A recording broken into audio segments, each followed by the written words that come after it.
Chawama by-election, ECZ announces January 15th date. What you need to know: nominations start December 16th. Chawama is back in the national spotlight, and this time, the stakes are higher than ever. The Electoral Commission of Zambia has officially set January 15, 2026 as the election date, with nominations taking place on December 16, 2025. But behind this simple announcement lies a political storm: questions about timing, strategy, party readiness, and what this by-election could mean for Zambia's 2026 general elections. Was this date strategically chosen? Who stands to benefit? And how will this battle reshape the national political landscape? Stay with me for a full breakdown, because what's coming will change Chawama, and possibly the country. Good day, viewers. Welcome to another edition of the InspirAfrica Official. I'm Nakash. Well, here we are once again, at the close of another eventful week in Zambian politics, and my goodness, do we have a story for you today?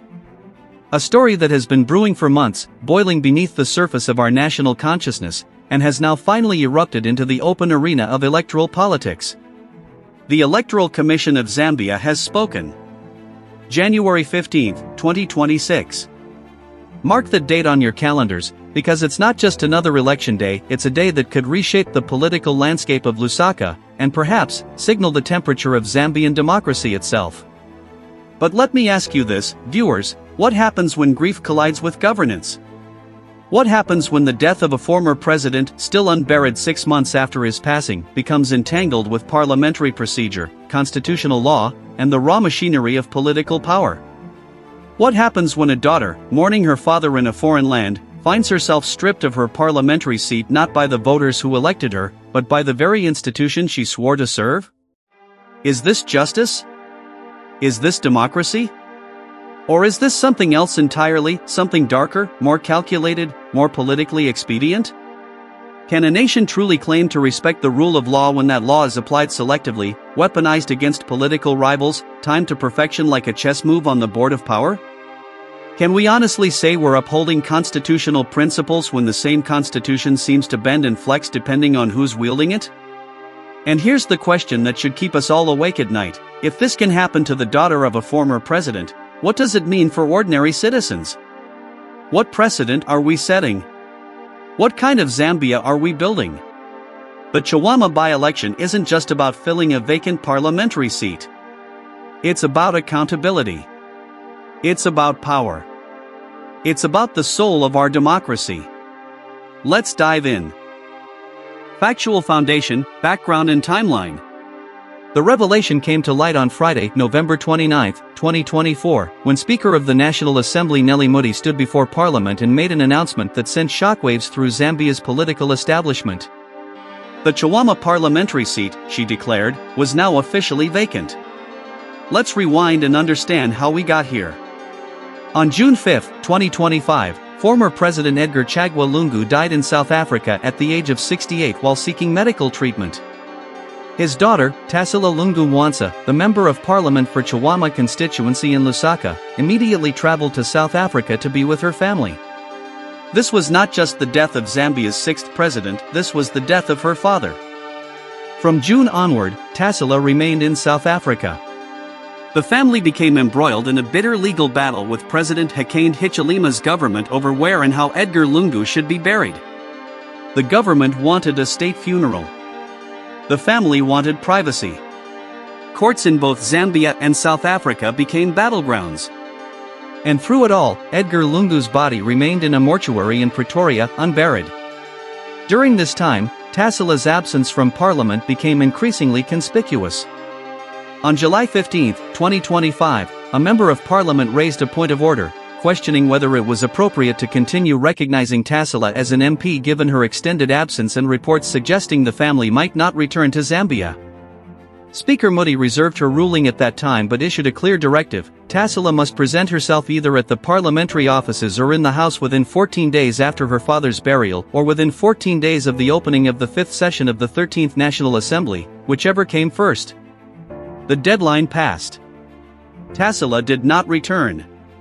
She did not appear before the Committee on Privileges and Absences. She did not seek written permission for her continued absence. The Committee on Privileges and Absences later convened and actually recommended that Tasila be allowed to continue attending parliamentary sessions via video conferencing, a system that had been successfully established during the COVID-19 pandemic. This seemed like a reasonable compromise, a humane solution that balanced constitutional requirements with the extraordinary circumstances of prolonged grief and an unresolved family crisis. But Speaker Moody rejected that recommendation. On November 29, 2024, she put the matter to a vote in the House. The result? A clear majority voted in favor of declaring the seat vacant, invoking Article 72 of the Zambian Constitution, which outlines conditions under which an MP's seat may become vacant, including prolonged absenteeism from parliamentary business for 8 consecutive sittings without permission. The Speaker then formally notified the Electoral Commission of Zambia that the Chawama seat had fallen vacant. On December 8, 2025, the ECZ made its announcement.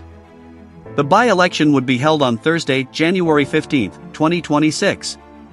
Nominations would take place on Tuesday, December 16, 2025. The official campaign period would begin on Wednesday, December 17, 2025, and run until 1800 hours on Wednesday, January 14, 2026, the eve of the election. ECZ Corporate Affairs Manager Patricia Lohanga emphasized that all candidates must present certified grade 12 certificates or equivalent qualifications in line with minimum academic requirements. And just like that, the stage was set. Direct evidence, quotes and testimony. Let's hear from the key figures themselves. Their own words paint a picture far more vivid than any narrator could. From Tasila Lungbu-Wansa's statement to her constituents. We have made every effort to represent you, including virtually, during this deeply painful mourning period as we have not yet laid Dad, President Edgar Chagwa Lungu to rest. I love you and miss you all. She went on to acknowledge the development, my wonderful team of counselors, community members and constituency staff who continue to coordinate and work tirelessly to serve you. Let us remember that we continued working even as we faced a very challenging election petition for the same seat at the beginning of my term in 2021, which we overcame by the grace of God in all your efforts. That's Ubuntu, where there is a will there is always a way. We shall never lose hope. And then, perhaps most tellingly, we're going to fight to keep our Chawama family strong and united. From ECZ Corporate Affairs Manager Patricia Lohanga. According to reports, she stated matter-of-factly, the vacancy in Chawama constituency of Lusaka district arose following the pronouncement by the Speaker of the National Assembly that the seat had fallen vacant in accordance with laws of Zambia. She emphasized that aspiring candidates are expected to file their nominations on Tuesday, December 16, 2025, and that all candidates must present certified grade 12 certificates or equivalent qualifications, in line with minimum academic requirements. From Speaker Nellie Moody. During the parliamentary session, the Speaker noted that the National Assembly had exercised what she called maximum patience and procedural fairness. She stated that Tasila had repeatedly failed to return to Parliament or formally engage the office of the Speaker within the timeframe she had been given. Her final words before the vote were recorded as, "I now put the question." The House responded with a clear majority in favor. From PF presidential candidate Brian Mundable. Mundable didn't hold back his criticism. He questioned both the timing and the cost. It costs poor taxpayers about $30 million to conduct a parliamentary election. Where will the money come from when government cannot buy drugs in hospitals, pay farmers for the maize they sold to FRA, or import electricity? He went further, pointing out the absurdity of the timeline. Under electoral law, a by-election must be held within 90 days of a vacancy.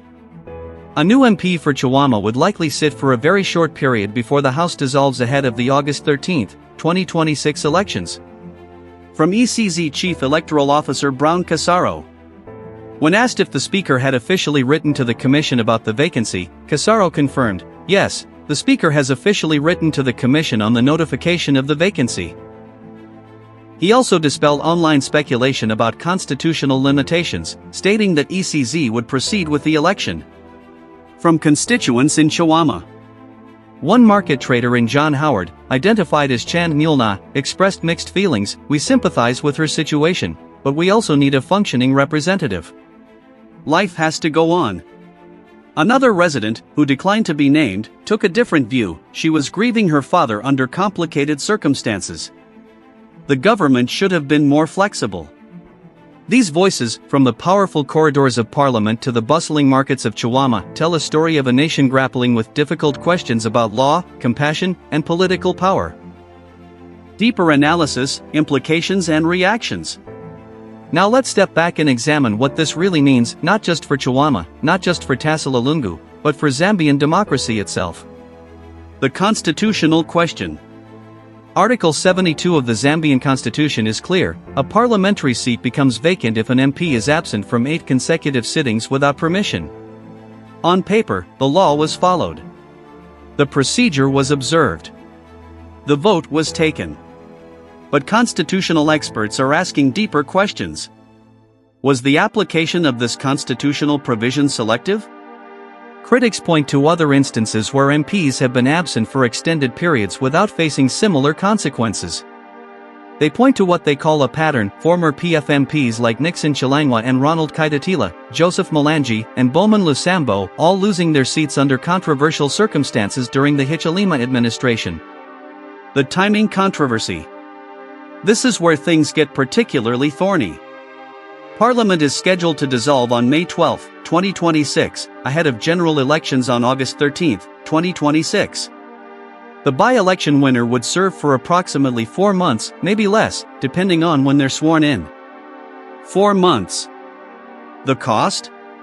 Estimates suggest around $30 million of taxpayer money. Opposition leaders are calling this a waste of resources, questioning why the Speaker didn't simply allow Tasila to continue serving virtually or accept the committee's recommendation until the general election. But government supporters counter: the Constitution doesn't care about convenience. The law is the law. If we start making exceptions based on timing or circumstances, where do we draw the line? The Patriotic Front dilemma. Here's where the story gets even more complex. The Patriotic Front, the party that governed Zambia from 2011 to 2021, is currently fractured. There are multiple factions claiming legitimacy, each led by different figures: Robert Shabinga, who currently serves as leader of the opposition in parliament; Given Labinda, who claims to be acting president; Brian Mundable, who positions himself as a presidential candidate, and others. According to analysis and search results, there are questions about which faction will even be able to field a candidate.